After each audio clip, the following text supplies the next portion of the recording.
లేవియకాండము 22వ అధ్యాయము మొదటి వచనం నుంచి 16వ వచనం వరకు మనం చూసుకున్నది ఏంటంటే, యెహోవా ప్రత్యక్ష గుడారంలో అర్పించబడేటువంటి ఆ బలి పశువుల మాంసాన్ని, ఆ ప్రతిష్ఠితమైనటువంటి మాంసాన్ని ప్రధాన యాజకుడు కానీ యాజకులు కానీ ఎలాంటి స్థితిలో తినడానికి అర్హులు కాదు.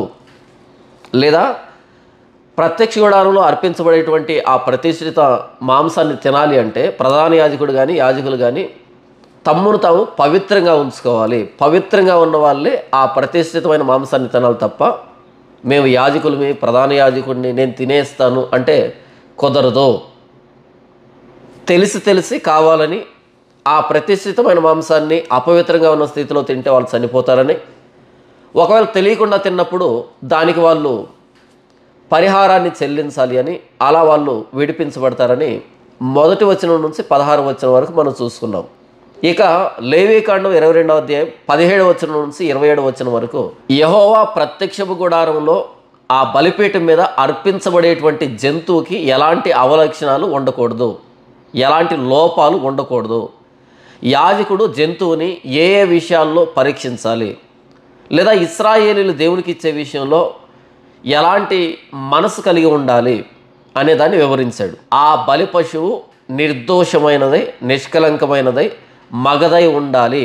ఆ నిర్దోషత్వం ఏంటి, ఆ నిష్కలంకత్వం ఏంటి అన్నది 17వ వచనం నుంచి 25వ వచనం వరకు వివరించబడ్డాయి. ఆ లక్షణాలని నేను 26వ వచనం నుంచి చివరి వచనం వరకు 2 వింత ఆజ్ఞలు ఇవ్వబడ్డాయి. 2 వింతగా అనిపించేటువంటి ఆజ్ఞలు. దేవుడు ఇలాంటి విషయాలు కూడా పట్టించుకుంటాడా, ఇంత చిన్న విషయాన్ని కూడా చెప్పాలా అని మనకు అనిపించేటువంటి 2 వింత ఆజ్ఞలు ఇవ్వబడ్డాయి. వాటిని నేను చదివి వినిపిస్తాను. మరియు యెహోవా మోషేకు ఇలాగ సెలవిచ్చెను, దూడయే కానీ గొర్రెపిల్లయే కానీ మేకపిల్లయే కానీ పుట్టినప్పుడు అది 7 దినములు దాని తల్లితో ఉండవలెను. 8వ నాడు మొదలుకొని అది యెహోవాకు హోమముగా అంగీకరింపతగును. అయితే అది ఆవైనను గొర్రె మేకల్లోనిదైనను మీరు దానిని దాని పిల్లను ఒక్కనాడే వధింపకూడదు. ఈ వచనాల్లో దేవుడు 2 విషయాలు చెప్తున్నాడు. మీరు బలి అర్పించడానికి ఒక పశువుని, అది మేకపిల్ల కానీ గొర్రె పిల్ల కానీ ఏదైనా పశువుని మీరు తీసుకుని వస్తూ ఉన్నప్పుడు దాని వయస్సు 8 రోజుల నుంచి పైబడి ఉండాలి. 8వ రోజు నుంచి అది అర్పించడానికి పనికొస్తుంది అని చెప్తున్నాడు. ఒక గొర్రెకి గొర్రెపిల్ల పుట్టింది, పుట్టిన వెంటనే దాన్ని అర్పించకూడదు. మొదటి 7 రోజులు అది తల్లితో పాటు ఉండాలి, తల్లి పాలు తాగాలి. మనం గమనిస్తే పశువులు పిల్లల్ని కన్నప్పుడు అవి గంటల వ్యవధిలోనే లేచి నిలవబడతాయి, తల్లితో పాటు తిరుగుతాయి. గంటల వ్యవధిలోనే తల్లితో పాటు తిరుగుతాయి. అయినా సరే దేవుడు ఏమంటున్నాడు అంటే, ఒక పిల్ల పుట్టినప్పుడు ఆ పిల్లని 7 రోజుల వరకు తల్లితోనే ఉండనివ్వాలి, తల్లి సంరక్షణలోనే దాన్ని ఉండనివ్వాలి, అది తల్లి పాలు తాగాలి. 8వ రోజు నుంచి అది బలి అర్పించడానికి పనికొస్తుంది అని బలి పశువు యొక్క వయస్సుని దేవుడు నిర్ణయిస్తున్నాడు. 8వ రోజు నుంచి మీరు దాన్ని బలి అర్పించాలి తప్ప 8 రోజులకు ముందు ఉన్నటువంటి ఏ జంతువును కూడా నా బలిపీఠం మీద అర్పించకూడదు అని దేవుడు చెప్తున్నాడు. ఎందుకంటే ఇశ్రాయేలీలు ఈ గొర్రెలు కానీ ఈ పశువులు కానీ ఇవి దేవుడికి అర్పించాలి కదా అనేటట్టుగా వాటిని క్రూరమైనటువంటి దృష్టితో, కఠిన దృష్టితో కాకుండా దేవుడు చేసిన ప్రతి జంతువుని, ప్రతి ప్రాణిని, దేవుని సృష్టాన్ని గౌరవించేటువంటి లక్షణాన్ని 7 రోజులు సంపూర్తిగా అది దాని తల్లితో ఉండాలి, దాని తల్లి సంరక్షణలో ఉండాలి, దాని తల్లి పాలు తాగాలి అని చెప్పడం ద్వారా అది బలి పశువే అయినా సరే దాని ప్రాణాన్ని గౌరవించాలి, దాన్ని దయతో చూడాలి, దాని పట్ల జాగ్రత్త తీసుకోవాలి అని దేవుని సృష్టిని గౌరవించడం నేర్పిస్తున్నాడు. దేవుని సృష్టిని జాగ్రత్తతో సంరక్షించేటువంటి, దయతో చూసేటువంటి లక్షణాన్ని ఇశ్రాయేలులకు దేవుడు ఇక్కడ నేర్పిస్తూ ఉన్నాడు. ఇక 2వ విషయం ఏంటంటే, బలి అర్పించేటప్పుడు తల్లిని పిల్లని రెండింటిని ఒకే రోజు వధించకూడదు. తల్లి పాలతో పిల్లని ఉడికించకూడదు, తల్లిని పిల్లని ఒకే రోజు వధించకూడదు. అంటే దేవుని సృష్టిని గౌరవించాలి. ఈ భూమి మీద ఉన్నటువంటి ప్రాణుల్ని, జీవుల్ని ప్రేమించాలి, దయతో చూడాలి, వాటిని సంరక్షించాలి, వాటి పట్ల గౌరవం కలిగి ఉండాలి అని ఇశ్రాయేలుకు దేవుడు నేర్పిస్తున్నాడు ఈ ఆజ్ఞల ద్వారా. ఆశ్చర్యం అనిపిస్తుంది కదా, దేవుడు ఇంత చిన్న విషయాలను కూడా పట్టించుకుంటాడా? ద్వితీయోపదేశకాండం 22వ అధ్యాయం మనం చూస్తే, మీరు వేటాడేటప్పుడు ఒక గూటిలో తల్లి పక్షి గుడ్లు లేదా తల్లి పక్షి పిల్లలు కనిపించినప్పుడు తల్లిని విడిచిపెట్టి గుడ్లని లేదా ఆ పిల్లల్ని తీసుకోవాలి అని చెప్తాడు.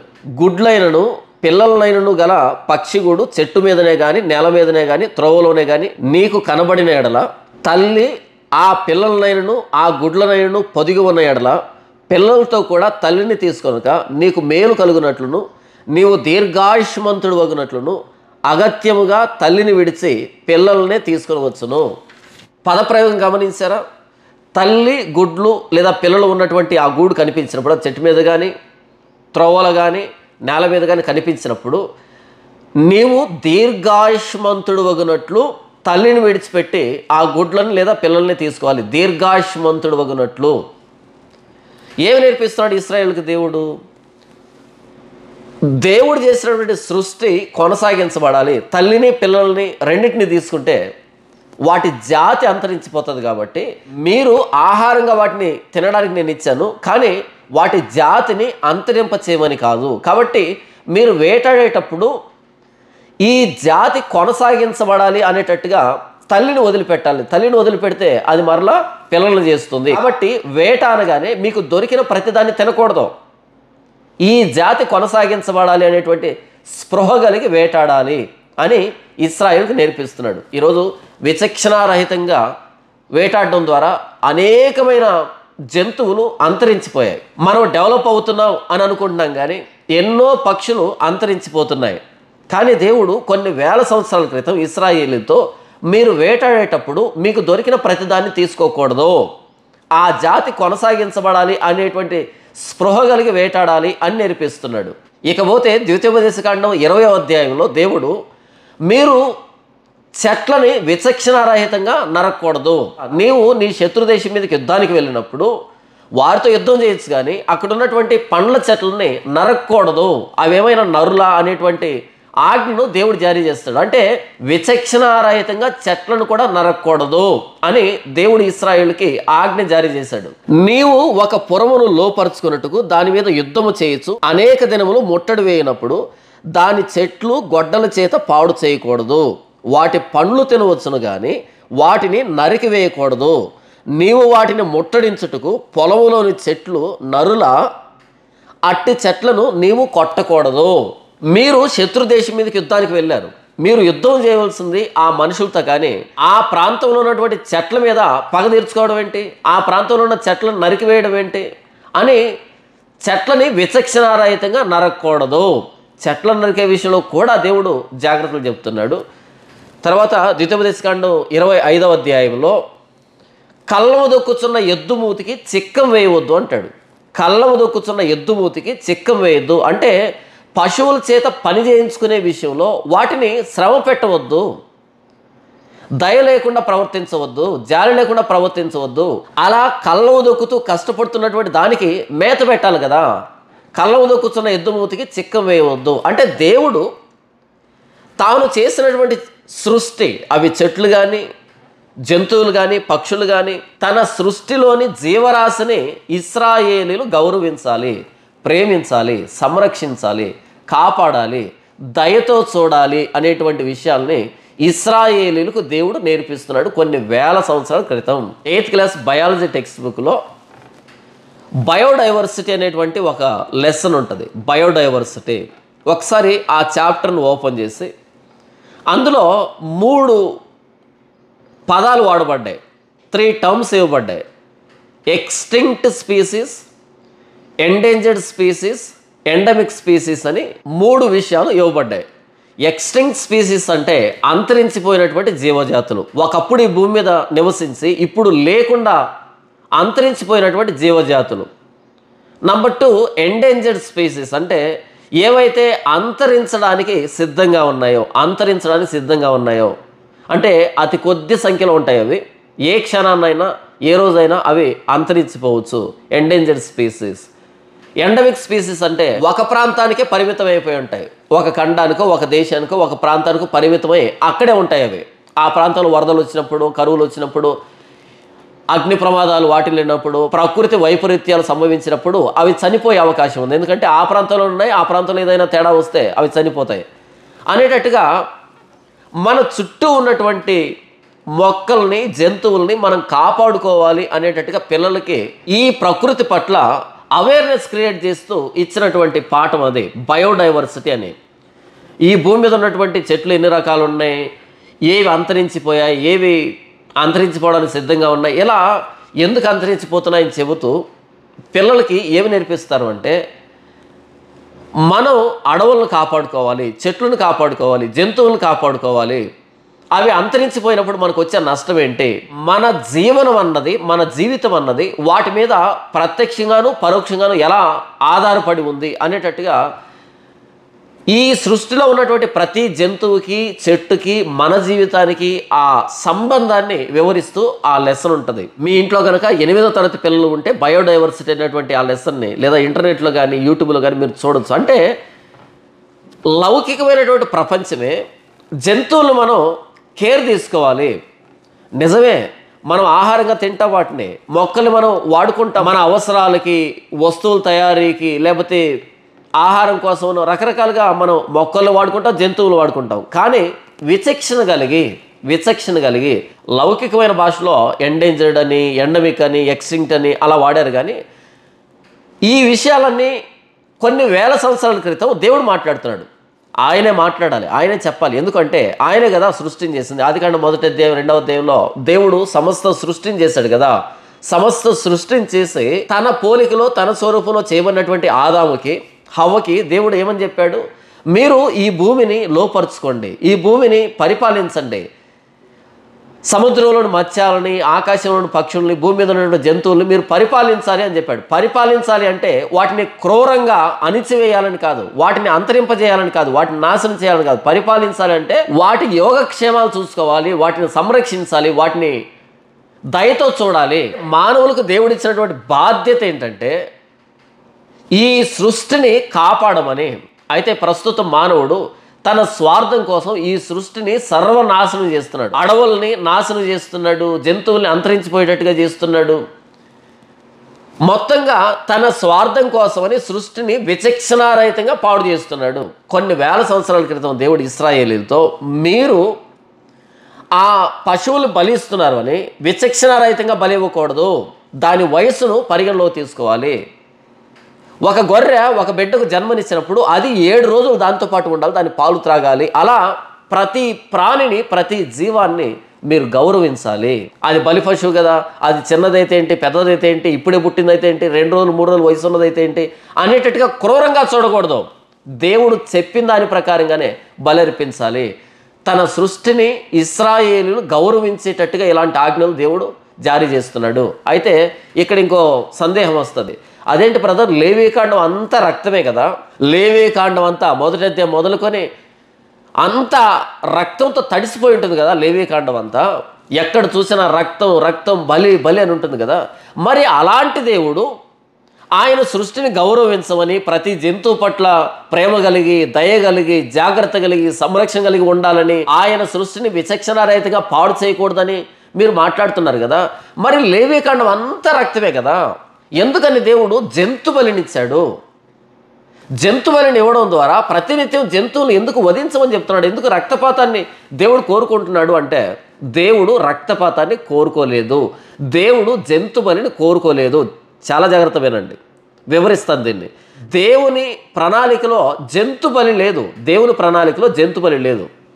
ఏదైనా తోటలో దేవుడు ఆదాము హవ్వలు చేసిన తర్వాత, మీరు మంచి చెడ్డలను తెలివినిచ్చే వృక్ష ఫలాన్ని మీరు తినకూడదు అని చెప్పాడు, తింటే మీరు చనిపోతారు అని చెప్పాడు. అంతవరకు మానవులకు కానీ జంతువులకు కానీ పచ్చటి చెట్లే ఆహారం. ఈ ఫలాలు, ధాన్యము, ఈ చెట్లకు సంబంధించి వాళ్ళు ఆహారాన్ని తిన్నారు, అటు జంతువులు కానీ మానవుడు కానీ. అయితే ఎప్పుడైతే మానవుడు ఏదైనా తోటలో దేవుని ఆజ్ఞను అతిక్రమించి దేవుడు వద్దన్నటువంటి దాన్ని తిన్నాడో, పాపి అయ్యాడో, అప్పుడు వాళ్ళు దిగంబరులు అయ్యారు. దిగంబరులయ్యారు. వారికి సిగ్గు తెలిసింది. తమ శరీరాన్ని కప్పుకోవడానికి అంజూరు పాకులతో కచ్చడాలు చేసుకున్నారు. అప్పుడు దేవుడు వారి మానాన్ని కప్పడానికి చర్మపు చొక్కాయలు చేయించాడు. చర్మపు చొక్కాయలు అంటే చర్మం ఎక్కడ ఉంటుంది? జంతువు మీదనే కదా. అంటే మానవుడు పాపం చేసిన తర్వాత జంతువు మరణించింది. వీరి మానాన్ని కప్పడానికి, పాపాన్ని కప్పాలి అంటే ప్రాణం పోవాల్సిందే అనేటువంటి అవసరం అన్నది అక్కడే ప్రారంభమైంది. వీళ్ళు కనుక దేవుడు వద్దు అన్నటువంటి పండును తినకుండా ఉంటే వీళ్ళకి సిగ్గు తెలిసిండేది కాదు, దిగంబరులు అయి ఉండేవాళ్ళు కాదు. అప్పుడు వీళ్ళకి చర్మపు చొక్కాయలు అవసరమై ఉండేటివి కావు. ఎప్పుడైతే వీళ్ళు దిగంబరులయ్యారో అప్పుడు దేవుని ఎదురుగా రావడానికి భయపడ్డారు. వారి మానాన్ని దాచిపెట్టుకున్నారు, ఒకరికొకరు దూరం అయిపోయారు. అలా పాపం చేసినటువంటి ఆ మానవుల మానాన్ని కప్పడానికి దేవుడు జంతువును వధించి దాని చర్మపు చొక్కాయలు చేసి వారికి తొడిగించాడు. మానవుడు పాపం చేయకముందు ఏదైనా తోటలో రక్తం చిందించబడలే, ప్రాణం పోలే.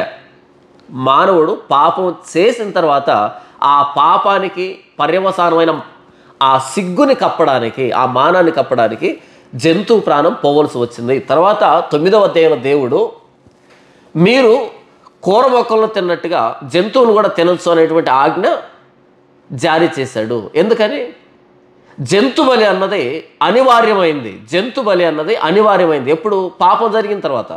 కాబట్టి 9వ అధ్యాయంలో మీకు కూర మొక్కలను ఇచ్చినట్టుగా జంతువులు కూడా ఇస్తున్నాను అని చెప్పాడు. మీరు ఆలోచించండి, దేవుడు నోవహు జలప్రలయంలో నోవహుకి ఒక బాధ్యతనిచ్చాడు. ఆ మొత్తం జలప్రలయంలో జంతువుల్ని కాపాడేటట్టుగా, ఆ మొత్తం జలప్రలయం నుంచి జంతువుల్ని కాపాడేటువంటి బాధ్యతని నోవహుకి ఇచ్చాడు. అలా 120 సంవత్సరాలు ఓడను నిర్మింపజేసి, ఎందుకంటే ఇన్ని పక్షులు జంతువులు పట్టాలి కదా, ఆ మెసొపొటేమియా ప్రాంతంలో ఉన్నటువంటి ఆనాటి ప్రపంచంలో ఉన్నటువంటి జంతువులన్నింటినీ, పవిత్రమైన జంతువుల్ని, అపవిత్రమైన జంతువుల్ని, పక్షుల్ని, వీటన్నిటిని కూడా కాపాడేటువంటి బాధ్యతని నోవహుకి ఇచ్చాడంటే, వాటి ఆహారాన్ని కూడా సమకూర్చుకునేటువంటి బాధ్యతని ఇచ్చాడు. అంటే దేవుడు తన సృష్టి పట్ల మానవులు ఎలాంటి ఆలోచన కలిగి ఉండాలి అని నేర్పించటం లేదా? జలప్రలయం రాబోతుంది, నోవహు కుటుంబం కోసమని ఒక ఓడ నిర్మించమంటే బాగుంటుంది. కానీ నోవహుతో దేవుడు ఏం చెప్పాడు అంటే, నీవు జంతువుల్ని, పక్షుల్ని అన్నింటినీ జలప్రలయంలో కాపాడాలి, వాటికి ఆహారాన్ని సమకూర్చాలి అని 120 సంవత్సరాల ప్రయాసని నోవహుకి ఇచ్చాడు. అంటే దేవుని సృష్టి పట్ల మానవులు ఎలాంటి ఆలోచన కలిగి ఉండాలి. అలా జలప్రలయం నుంచి బయటకు వచ్చిన తర్వాత అప్పుడు దేవుడు నోవహుతో చెప్తున్నాడు, ఇక మీదట మీకు కూర మొక్కలను ఇచ్చినట్టుగా జంతువులు కూడా ఇస్తున్నాను. ఎందుకని? ఏదైనా తోటలో జరిగినటువంటి పాపాన్ని బట్టి జంతు బలి అన్నది అనివార్యమైంది. రాజైన దావీదు అంటాడు, బత్షెబతో పాపం చేసిన తర్వాత, నీవు బలిని కోరువాడు కాదు, నీవు బలిని కోరితే నేను బలి అర్పించగలను, కానీ నీవు కోరుతూ ఉన్నది బలిని కాదు, విరిగి నలిగిన మనసును కోరుతున్నావు కానీ నీవు బలిని కోరట్లేదు అని అంటున్నాడు. మరి లేవీ కాండం అంతా అన్ని బలులు ఉన్నాయి కదా, ఎక్కడ చూసినా రక్తమే కదా అని అంటే, దేవుని నిజమైన ప్రణాళికలో జంతు బలి లేదు, రక్తం ప్రోక్షించబడడం లేదు. దేవుని ప్రణాళిక ఏంటంటే, తాను చేసినటువంటి మానవులు తనకు లోబడి ఉండాలి అన్నది దేవుని ప్రణాళిక. ఎప్పుడైతే వీళ్ళు తిరగబడ్డారో, ఎప్పుడైతే వీళ్ళు పాపులయ్యారో, ఎప్పుడైతే వీళ్ళు మరణాన్ని కొని తెచ్చుకున్నారో, అప్పుడు దేవునికి దూరమైనటువంటి, దేవుని సన్నిధికి రావడానికి భయపడుతూ ఉన్నటువంటి ఈ మానవుల్ని మరలా తన దగ్గరికి రప్పించుకోవడానికి బలి అనే వ్యవస్థను దేవుడు ఏర్పాటు చేశాడు తప్ప, నిజంగా దేవుని ప్రణాళికలో బలి అనేటువంటి వ్యవస్థ లేదు. నేను ఐగుప్తు దేశంలో నుండి మీ పితరులను రప్పించిన దినమున దహన బలులను గూర్చి కానీ బలులను గూర్చి కానీ నేను వారితో చెప్పలేదు, అట్టి వాటిని గూర్చి నేను ఏ ఆజ్ఞయూ ఇయ్యలేదు, ఈ ఆజ్ఞ మాత్రమే నేను వారికి ఇచ్చితిని. చాలా జాగ్రత్తగా వినండి, నేను ఐగుప్తు దేశంలో నుండి మీ పితరులను రప్పించిన దినమున దహన బలులను గూర్చి కానీ బలులను గూర్చి కానీ నేను వారితో చెప్పలేదు, అట్టి వాటిని గూర్చి నేను ఏ ఆజ్ఞయూ ఇయ్యలేదు, ఈ ఆజ్ఞ మాత్రమే నేను వారికి ఇచ్చితిని. ఏదనగా, నా మాటలు మీరు అంగీకరించిన ఎడల నేను మీకు దేవుణ్ణై ఉందును, మీరు నాకు జనులై ఉందును, మీకు క్షేమం కలుగునట్లు నేను మీకు ఆజ్ఞాపించుతున్న మార్గం అంతటి యందు మీరు నడుచుకొనుడి. అయితే వారు వెనకపోయేరే, చెవియకుండరే, ముందుకు సాగక వెనక దీచు తమ ఆలోచనలు బట్టి తమ దుష్ట హృదయ కాఠిన్యమును అనుసరించి నడుచుతూ వచ్చరే. దేవుడు ఇర్మియా ద్వారా చెప్తున్నాడు, మీ పితరులు నేను ఐగుప్తు దేశం నుంచి రప్పించినప్పుడు ఎలాంటి బలులను గూర్చి దహన బలులను గూర్చి నేను ఆజ్ఞాపించలేదు. నేను చెప్పిన ఆజ్ఞ ఏంటంటే మీరు నాకు లోబడి ఎల్లవేళలా నా ఆజ్ఞలను అనుసరించి నడుచుకోండి అని మాత్రమే చెప్పాను. అయితే వాళ్ళు వినలే, వెనక తీరుతూ వచ్చారు, తమ దుష్ట హృదయ కాఠిన్యం చొప్పున నడుచుకుంటూ వచ్చారు, నాకు తిరగబడ్డారు.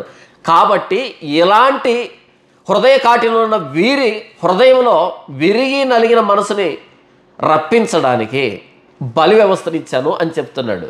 అంటే దేవుని నిజమైన ప్రణాళికలో బలి లేదు, జంతువులు అర్పించడం లేదు.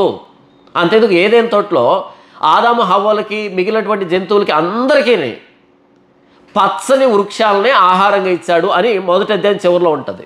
అంటే రక్తం చిందించబడడం అన్నది ఏదైనా తోటలో దేవుని సృష్టిలో ప్రారంభంలో లేదు. ఎప్పుడు వచ్చింది అది? ఎప్పుడైతే ఆదాము హవ్వలు పాపం చేశారో వారి మానాన్ని కప్పడానికి రక్తం చిందించబడింది. అలా చర్మపు చొక్కాయని చేశాడు. అప్పటి నుంచి ప్రాణం పోవడం అన్నది, జంతువు ప్రాణం పోవడం అన్నది మనం చేసిన పాపానికి, మన ఆది తల్లిదండ్రులైనటువంటి ఆదాము హవ్వలు చేసినటువంటి పాపానికి, మానవ అవిధేయతకి ప్రాణం పోవడం, జంతువులు ప్రాణం పోవడం అన్నది అనివార్యమైంది. తర్వాత ఐగుప్తు దేశం నుంచి ఇశ్రాయేలును దేవుడు తీసుకుని వచ్చేటప్పుడు బలికి సంబంధించి ఎలాంటి విషయాన్ని చెప్పలే, లేవీకాండాన్ని ఇవ్వలే. వాళ్ళు సీనాయి పర్వతం దగ్గరికి వచ్చిన తర్వాత ఈ మార్గం అంతట్లో పదే పదే వాళ్ళు సనుగుతూ గొనుగుతూ తిరుగుబాటు చేస్తూ మరలా వెనక్కి వెళ్ళాలని అనేక సందర్భాల్లో పాపాత్ములు అవుతూ ఉంటే అప్పుడు లేవీకాండాన్ని ఇచ్చాడు సీనాయి పర్వతం దగ్గర. నేనేం చెప్తున్నాను అంటే లేవీకాండం 22వ అధ్యాయము 26వ వచనం నుంచి దేవుడు ఒక పశువుని బలి ఇచ్చేటప్పుడు దానికి 7 రోజులు నిండి ఉండాలి, 7 రోజులు తల్లితో పాటు ఉండినదై ఉండాలి, 8వ రోజు నుంచి మాత్రమే అది బలికి పనికి వస్తుంది అని చెప్పడం ద్వారా తల్లిని పిల్లని ఒకే రోజు వధించకూడదు, తల్లి పాలలో పిల్లని ఉడికించకూడదు అని చెప్పడం ద్వారా ఇశ్రాయేలుకి దేవుడు మీరు విచక్షణారహితంగా బలి ఇవ్వకండి, దీన్ని మనం ఎటు బలి ఇస్తున్నాం కదా అనేటట్టుగా కఠినంగా చూడకండి, సమస్త జీవుల్ని సమస్త ప్రాణుల్ని నా సృష్టిని మీరు గౌరవించాలి, సంరక్షించాలి, దయతో వాటి పట్ల వ్యవహరించాలి అని కొన్ని వేల సంవత్సరాల క్రితం ఇశ్రాయేలుతో దేవుడు, అంటే వాగ్దాన ప్రజలతో దేవుడు చెబుతూ ఉన్నాడు. దేవుడు బలిని కోరటం లేదు, విరిగి నలిగిన హృదయాన్ని కోరుతున్నాడు. విరిగి నలిగిన హృదయాన్ని కోరుతున్నాడు. నేను పాపం చేసినప్పుడు, పాపం చేసిన నేను నిర్దోషమైనటువంటి ఒక జంతువుని తీసుకుని వచ్చి దాని తల మీద చేయబెట్టి యాజకునికి అప్పగించి యాజకుడు దాన్ని వధించి దాన్ని బలిపీఠం మీద దహిస్తూ ఉన్నప్పుడు నా మనసులో ఒక ఆలోచన రావాలి, నేను చేసిన పాపానికి దీని ప్రాణం పోయింది, నేను చేసిన పాపానికి ఇది బలి కావాల్సి వచ్చింది, నా పాపానికి ఇది ప్రాయశ్చిత్తం కావాల్సి వచ్చింది, నేను పాపం చేయడం దేనికి, ఒక జంతువును బలి ఇవ్వడం దేనికి అనేటువంటి పాపం విషయమై పశ్చాత్తాపడేటువంటి మనసుని ఇశ్రాయేలుకు తీసుకుని రావడానికి దేవుడు బలి వ్యవస్థనిచ్చాడు తప్ప నిజంగా దేవుని ప్రణాళికలో బలి లేదు. దీన్నే దావీదు అంటాడు, నీవు బలిని కోరువాడు కాదు, దహన బలి నీకు ఇష్టమైంది కాదు, విరిగి నలిగినటువంటి హృదయాన్ని నీవు కోరుకుంటున్నావు అని దావీదు అంటాడు కదా. బత్షెబతో వ్యభిచారం చేసిన తర్వాత ఊరియాను చంపించిన తర్వాత, దేవా నేను బలి నర్పించగలను నాకున్నటువంటి స్తోమతను బట్టి స్థాయిని బట్టి, కానీ నీకు అది కాదు కావాల్సింది, విరిగి నలిగిన హృదయం అని పశ్చాత్తాపడుతూ 51వ కీర్తన వ్రాసాడు కదా. మీకు విషయం చెబుతాను, యెఫ్తా దేవునితో ఒక మొక్కుబడి చేస్తాడు, దేవుడు అంగీకరించలేదులేండి, ఈయన వ్యభిచార భక్తిలో భాగంగా చేశాడు. ఏమన్నాడు, నా ఇంటిలో నుండి ఏదైతే వస్తుందో, నేను అమ్మోనియల మీద విజయాన్ని సాధించి ఇంటికి వచ్చేటప్పుడు నా ఇంట్లోంచి ఏదైతే వస్తుందో దాన్ని బలిగా అర్పిస్తాను అన్నాడు కదా.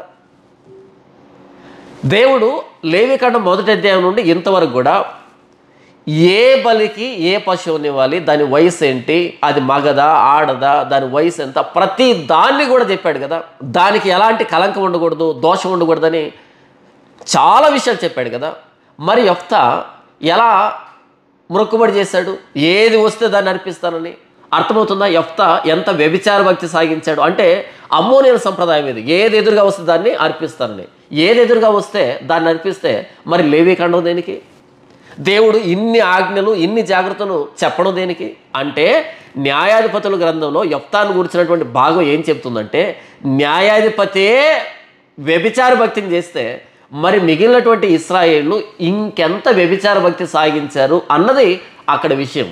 అంతేగాని యెఫ్తా చాలా మంచోడు, యెహోవాకు ఆయన మొక్కుబడి చేశాడు అనేటట్టుగా యెహోవాను కూడా దోషం చేయడం కాదు ఇక్కడ. ఇశ్రాయేల్లో తొలిచూలు మగబిడ్డ జ్యేష్ఠ సంతానాన్ని దేవునికి ప్రతిష్ఠించాలి అని ఉంది. ఆడబిడ్డలను ప్రతిష్ఠించమని ఎక్కడుంది? ఆడబిడ్డలను ప్రతిష్ఠించమని ఎక్కడుంది? దేవుడు ఆజ్ఞావన ఇచ్చాడా? లేదు. తర్వాతి కాలంలో పద్ధతి వచ్చి ఉండవచ్చు, కానీ దేవుడైతే ఆజ్ఞ లేదు కదా. ప్రతి మగబిడ్డని దేవునికి ప్రతిష్ఠించబడాలి. అది కూడా ఎప్పుడు? ప్రతి మగబిడ్డ కాదు, జ్యేష్ఠ సంతానం. మరి ఆడబిడ్డను ప్రతిష్ఠించడం ఎక్కడ ఇవ్వబడింది?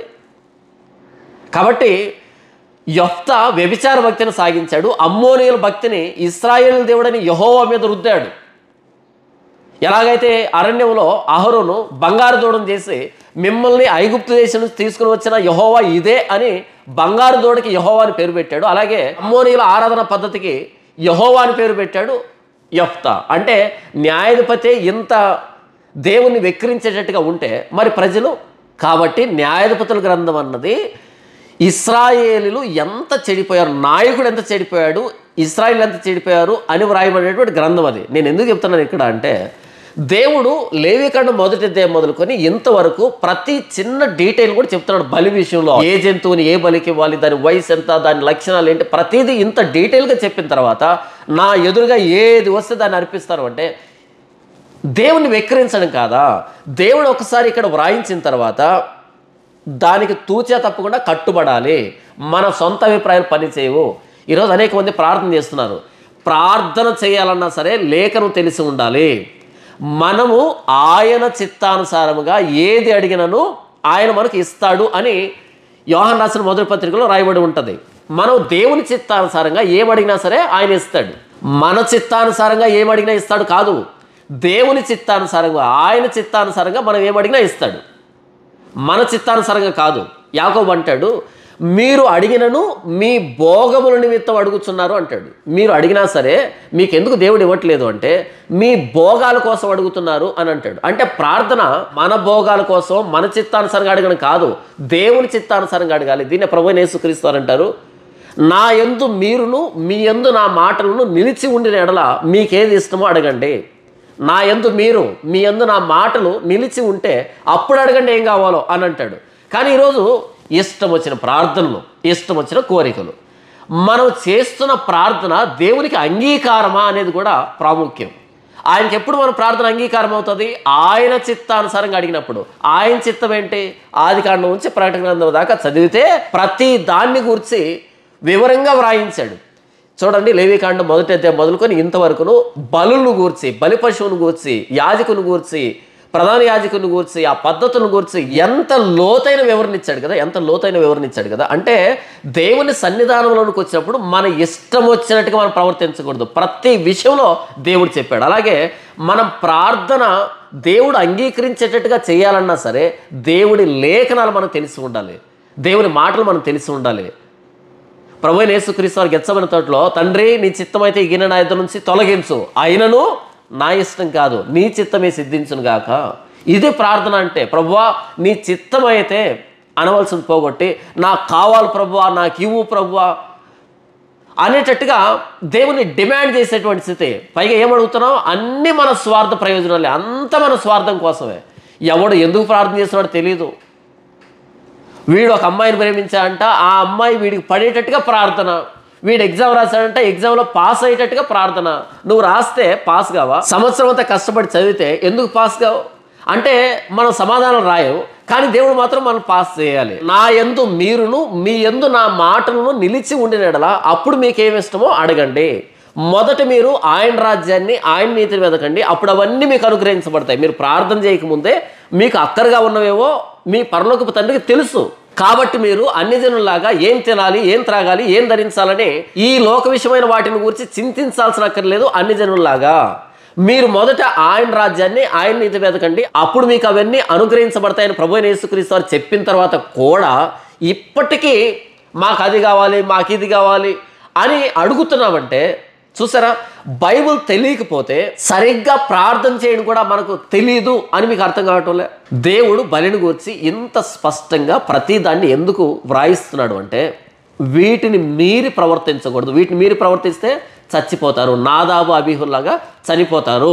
అంతకుముందు 6వ అధ్యాయంలో చెప్పాడు దేవుడు బలిపీఠం మీద అగ్ని మండుతూనే ఉండాలి, అది ఆరిపోకూడదు అని చెప్పాడు. 10వ అధ్యాయంలో వీళ్ళు ఏం చేశారు? అన్యాగ్ని తీసుకుని వెళ్ళారు, కాబట్టి వీళ్ళు చచ్చిపోయారు. దేవుడు ఒకసారి చెప్పిన తర్వాత దాన్ని మీరు ప్రవర్తించకూడదు. మనం చేసే ప్రార్థన కానీ, మనం చేసే ప్రసంగం కానీ, మన ప్రవర్తన కానీ, మన ఆలోచన కానీ, మన జీవితంలో జరుగుతున్న ఏది కూడా దేవుని ఆజ్ఞకు కుడికి కానీ ఎడమకు కానీ పోకూడదు, సమాంతరంగానే వెళ్ళాలి. ఎప్పుడు వెళ్తుంది? ఆదికాండం నుంచి ప్రకటన గ్రంథం దాకా దేవుడు ఏం మాట్లాడాడు అన్నది మనకు తెలిస్తే కదా మనం దాని ప్రకారం బ్రతుకుతాము. మొదట మనకి విషయం తెలిస్తే కదా దాని ప్రకారం బ్రతుకుతాము. ఈరోజు క్రైస్తవులకి బైబిల్ తెలియని కారణం చేత వాళ్ళు చేస్తున్న ప్రసంగాలు వాక్య విరోధమైనవి, వాళ్ళు చేస్తున్న ప్రార్థనలు వాక్య విరోధమైనవి, వాళ్ళు మొక్కుకుంటున్నటువంటి మొక్కులు, వాళ్ళ పద్ధతులు, ఆచారాలు ప్రతిదీ కూడా వాక్యానికి విరోధమైనవే. కారణం ఏంటంటే బైబిల్ పట్ల అవగాహన లేనటువంటి క్రైస్తవ్యం. ఆదికాండం నుంచి ప్రకటన గ్రంథం దాకా లేఖనాలు తెలుసుకోవాల్సిన బాధ్యత మనందరి మీద ఉంది. ఒకవేళ ప్రధాన యాజకుడు కానీ లేవీకాండం 22వ అధ్యాయం 26 నుంచి చదవకపోతే 7 రోజులు నిండనటువంటి దాన్ని బలిగా అర్పిస్తే పాపం కాదా? దేవుడు స్పష్టంగా చెప్పాడు, 7 రోజులు నిండాలి, తల్లితో పాటు 7 రోజులు అది ఉండాలి, తల్లిని బిడ్డని ఒకే రోజు వధించకూడదు. దేవుడు చెప్పిన ప్రతి ఆజ్ఞ యాజకుడికి తెలిసి ఉండాలి. లేకపోతే దేన్ని బడితే దాన్ని బలి అర్పిస్తే దేవుడి మాటని ధిక్కరించిన వాడవుతాడు, నాదాబు అబీహులాగా చనిపోతాడు.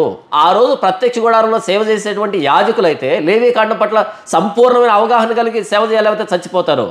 వాళ్ళు చదివారు, అలా ప్రవర్తించారు. మరి మనమైతే క్రైస్తవులమైతే ఆదికాండం నుంచి ప్రకటన గ్రంథం దాకా దేవుడు ఎక్కడ ఏ విషయాన్ని చెప్పాడని సంపూర్ణమైన అవగాహన కలిగి ఉంటే కదా దేవునికి ఇష్టమయ్యేటువంటి భక్తిని సాగిస్తాము, దేవుని చిత్తానుసారమైన ప్రజలం అవుతాము, దేవుని చిత్తాన్ని నెరవేర్చిన వారం అవుతాం. బైబిల్ తెలియదు మనకి. ఎప్పుడు చదివాం, ఎప్పుడు అర్థం చేసుకున్నాం?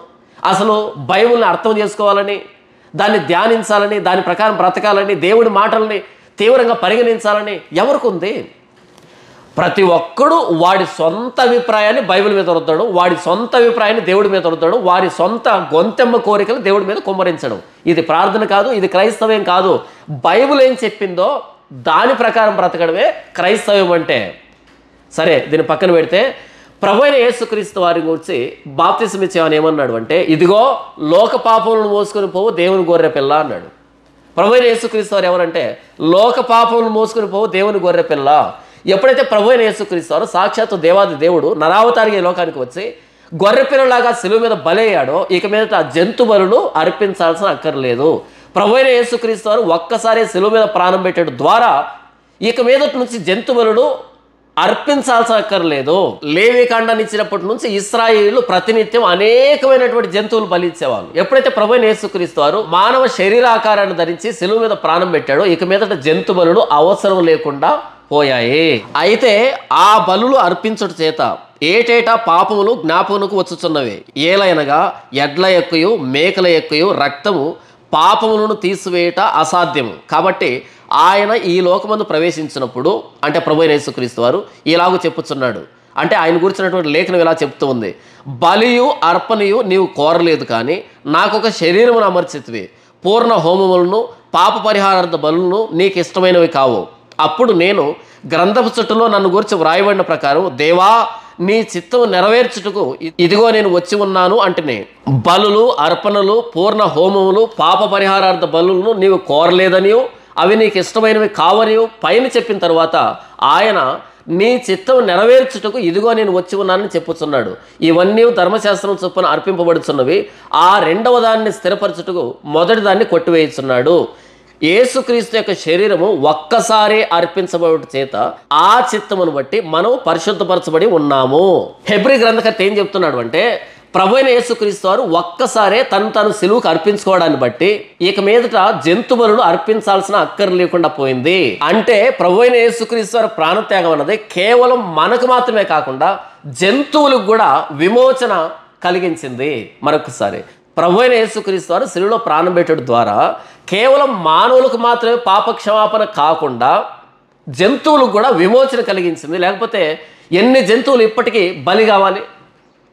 జంతువులకు కూడా విమోచన కలిగించింది ప్రభువైన యేసుక్రీస్తు వారి రక్తం, ఆయన ప్రాణత్యాగము అని హెబ్రీ గ్రంథకర్త చెప్తున్నాడు. యాజకుడైతే మేకల రక్తాన్ని, గొర్రెపిల్లల రక్తాన్ని, కోడిదోడు రక్తాన్ని పదే పదే అర్పించాలి. కానీ ప్రభువైన యేసుక్రీస్తు వారు ఒక్కసారే తను సిలువకు బలిగా అర్పించుకోవడాన్ని బట్టి ఇక మీదట జంతు బలి అర్పించాల్సిన అక్కర లేకుండా పోయింది. అంటే ప్రభువైన యేసుక్రీస్తు వారి ప్రాణత్యాగం జంతువులు కూడా విమోచించింది. ఏదైనా తోటలో ఆదాము హవ్వలు పాపం చేసినప్పటి నుండి జంతువులు వధించబడుతూ ఉన్నాయి, వాటి రక్తం చిందించబడుతూ ఉంది. అయితే ప్రభువైన యేసుక్రీస్తు వారి శిలువలో ప్రాణం పెట్టడాన్ని బట్టి జంతు బలి ఆగిపోయింది. ఒక యాజకుడికి లేవీకాండం పట్ల సంపూర్ణమైన అవగాహన లేకపోతే 7 రోజుల కంటే తక్కువ వయసు ఉన్నటువంటి దాన్ని అర్పిస్తే నాదాబు అబీహులాగా ఆ వ్యక్తి చనిపోడు. ఎందుకంటే దేవుడు చెప్పిన తర్వాత దాన్ని మీరితే చనిపోతాడు కదా. తల్లిని బిడ్డని ఒకే రోజు వధించకూడదు కదా. కాబట్టి అడగాలి, ఈ పశువు ఎక్కడిది, దీని పిల్లలు ఎక్కడా, దీని తల్లి ఎక్కడా అని అడిగి బలి అర్పించాలి. లేకపోతే దేవుడి మాటను మీరి చనిపోతారు కదా. కాబట్టి లేవీలు ప్రత్యక్ష గుడారంలో చావకుండా సేవ చేయాలంటే దేవుడు చెప్పిన ప్రతి దాని పట్ల సంపూర్ణమైన అవగాహన కలిగి ఉండాలి. అప్పుడే వాళ్ళు చావకుండా పరిచయం చేయగలుగుతారు. అలాగే ఈరోజు క్రైస్తవులుగా మనం మన క్రైస్తవ జీవితాన్ని ప్రభువుని సంతోషపెట్టేట్టుగా మనం ఎప్పుడు జీవిస్తామంటే ఆదికాండం నుండి ప్రకటన గ్రంథం దాకా దేవుడు ప్రతి మాట పట్ల మనకు సంపూర్ణమైన అవగాహన కలిగి ఉన్నప్పుడే మనం ఆయన చిత్తానుసారమైన ప్రార్థన, ఆయన చిత్తానుసారమైన ప్రవర్తన, ఆయన చిత్తానుసారమైన ప్రసంగం చేయగలుగుతాం. ప్రతి యాజకుడు, ప్రధాన యాజకుడు లేవీకాండాన్ని, ధర్మశాస్త్రాన్ని క్షుణ్ణంగా తెలిసి ఉండడం ఎంత అవసరమో ప్రతి క్రైస్తవుడు తాను పట్టుకున్నటువంటి బైబిల్లో ఉన్నటువంటి ప్రతి లేఖనం పట్ల అవగాహన కలిగి ఉండడం అంతే అవసరం. బైబిల్లో ఉన్న లేఖనాల పట్ల అవగాహన లేకుండా మనం ప్రార్థన చేస్తే ఆ ప్రార్థన దేవుని సంతోషపెట్టే ప్రార్థన కాజాలదు. అంతే కదా. దేవుడు ఏం మాట్లాడాడు తెలియకుండా మనం ఏమని ప్రార్థన చేస్తాం? మనకు ముందు పాఠం అర్థమైతే కదా మనం జవాబులు సరిగ్గా చెప్పగలుగుతాం. ఆదికాండం నుంచి ప్రకటన గ్రంథం దాకా చదవాలి, చదివితేనే దాని ప్రకారంగా బ్రతకగలుగుతాం. ఆయన చిత్తానుసారముగా మనం ఏది అడిగినా సరే ఆయన చేస్తాడు. ఆయన చిత్తం ఎలా తెలుస్తుంది? బైబిల్ చదివితే తెలుస్తుంది. బైబిల్ దిండి కింద పెట్టుకొని నిద్రపోతే కాదు, కళ్ళ చెప్పడం ఆయన చిత్తాన్ని. బైబిల్ తెరిచి చదివితే అలా తెలుస్తుంది. ఈరోజు పూర్వమోకులంతా వచ్చారు క్రైస్తవ్యంలోనికి. దేవుడి చిత్తాన్ని తెలుసుకోవాలంటే కనిపెట్టాలంట. ఏంటి కనిపెట్టేది? కరోనాకు మందు ఏమైనా కనిపెడతావా? బైబిల్ తెరచి చదివితే ఇక్కడ వ్రాయబడింది. దేవుడు మన జీవితంలో ప్రతి రంగాన్ని ఎలా చూడాలనుకుంటున్నాడు ఇక్కడ రాయబడింది. అలా బ్రతికితే అది దేవుని చిత్తం. దేవుడి మాట ప్రకారం బ్రతకడమే దేవుని చిత్తం. అంటే బైబిల్ మూసిపెట్టి దిండి కింద పెట్టుకొని కనిపెట్టు కనిపెట్టు మోకాల మీద కనిపెట్టాలంట. అసలు ఈ కనిపెట్టడం ఏంటి? కరోనాకు మందు కనిపెట్టలేకపోయారా? ఆ రోజు దానియేలు, శద్రకు, మేషకు, అబేద్నెగో వీళ్ళు ఆ కళ కోసం కనిపెట్టారు. కానీ ఈరోజు బైబిల్ సంపూర్తయింది కదా, ప్రతిదీ ఇక్కడ వ్రాయబడింది కదా. దేవుడు ఇందులో చెప్పనటువంటిది కొత్తగా మన జీవితంలో జరిగేదేమీ లేదు. ఇక్కడ వ్రాయబడిన వాటిని అర్థం చేసుకోవడమే అదే దేవుని చిత్తం అంటే. ఇక్కడ వ్రాయబడిన వాటిని అర్థం చేసుకోవడమే దేవుని చిత్తం అంటే.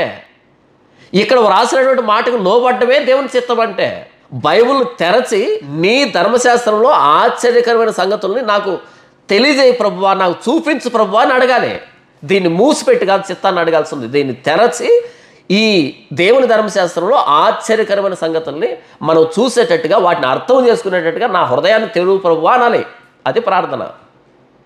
ఇంతవరకు నేనేం చెప్పాను అంటే లేవీకాండం 22వ అధ్యాయం 26వ వచనం నుంచి దేవుడు ఒక బలి పశువు వయసు 7 రోజులు పైబడి ఉండాలి అని చెప్పడం ద్వారా ఆయన సృష్టిని ఇశ్రాయేళ్లు గౌరవించాలి అని నేర్పిస్తున్నాడు. తల్లిని పిల్లని ఒకే రోజు వధించకూడదు అని చెప్పడం ద్వారా, తల్లిపాలలో పిల్లని ఉడికించకూడదని చెప్పడం ద్వారా ప్రతి జీవి పట్ల, ప్రాణి పట్ల ప్రేమ కలిగి, దయ కలిగి, జాగ్రత్త కలిగి, భద్రత కలిగి వ్యవహరించాలి. విచక్షణారహితంగా వాటిని చంపకూడదు అని ఇశ్రాయేలుకు దేవుడు నేర్పిస్తూ ఉన్నాడు. క్రైస్తవులైన మనం దేవుని సృష్టిని గౌరవించాలి. ప్రభువైన యేసుక్రీస్తు వారి శిలువలో ప్రాణం పెట్టడం ద్వారా కేవలం మనకు మాత్రమే పాపక్షమాపణ కాదు, కానీ జంతువులకు కూడా విమోచన కలుగు చేశాడు. జంతు బలిని నివారించడం ద్వారా ఇంకా మీరు పాపం చేస్తుంటే ఇప్పుడే శిలువ మీద ప్రాణం పెట్టిన ప్రభువైన యేసుక్రీస్తు వారి దగ్గరికి రా, ఆయన రక్తాన్ని ఆశ్రయించు, ప్రభువా క్షమించు, నా పాపాన్ని తీసివేయడానికి బలి పశువుగా, దేవుని గొర్రెపిల్లగా శిలువలో నువ్వు ప్రాణం పెట్టావు, ప్రభువా నన్ను క్షమించు. పశువులాగా ప్రవర్తించింది నేను, పశువులాగా వ్యవహరించింది నేను. అయితే నా స్థానంలో దేవుని గొర్రెపిల్లగా నీవు శిలువలో ప్రాణం పెట్టావు, ప్రభువా నన్ను క్షమించు, నా పశువు లక్షణాల నుంచి నన్ను విడిపించు అని ఇప్పుడే ప్రభువుని క్షమాపణ అడగండి. ప్రభు మన పశువు లక్షణాల నుంచి మనల్ని విడిపిస్తాడు.